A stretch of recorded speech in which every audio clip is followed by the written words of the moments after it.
નમસ્તે વિદ્યાર્થી મિત્રો, યુપીએસસી ઓપ્શનલ ગુજરાતીના પેપર 2માં જે 19 કૃતિ આવે છે એના નામ અંગે ઘણીવાર વિદ્યાર્થી મિત્રો મને મેસેજીસ કરે છે, નામ અંગે અવઢવ કે નામ અંગેની પૃચ્છા મારી આગળ રજૂ કરે છે. તો આજે એ અંગે વાત કરવી છે. આમ તો આ અંગેની ડિટેલ્સ એટલે કે વિગતવાર માહિતી મારા એક લેક્ચરમાં છે, જેની લિંક હું તમને આના ડિસ્ક્રિપ્શનમાં મૂકી આપીશ. વિદ્યાર્થી મિત્રો, આપણા પેપર 2ના અભ્યાસક્રમમાં સૌથી વધુ ભારણ છે કાવ્યોનું, કાવ્ય સંગ્રહોનું.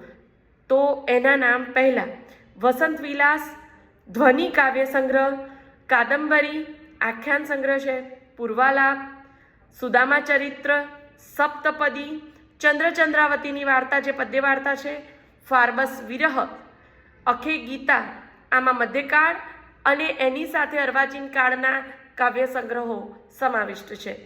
મારી હકીકત આત્મકથા, સરસ્વતીચંદ્ર નવલકથા, રાયનો પર્વત નાટક, હિન્દ સ્વરાજ પાટણની પ્રભુતા નવલકથા, કાવ્યની શક્તિ વિવેચન સંગ્રહ, સૌરાષ્ટ્રની રસધાર વાર્તા સંગ્રહ, માનવીની ભવાઈ નવલકથા, જનાંતિકે લલિત નિબંધો અને અશ્વત્થામા એ નાટ્યકૃતિ.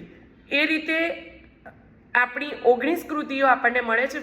વિવિધ સાહિત્ય સ્વરૂપોમાં રચાયેલી વિવિધ સાહિત્ય કૃતિઓ મનોરંજન તો આપી જ જાય છે, પણ જ્યારે સંશોધન કરવાનું હોય ત્યારે સાહિત્ય સર્જન અને સાહિત્ય સ્વરૂપોની જે લાક્ષણિકતાઓ છે તે ભણવી અને સમજવી જ રહી. એના થકી જ તમે જવાબો બનાવી શકશો. શુભેચ્છાઓ.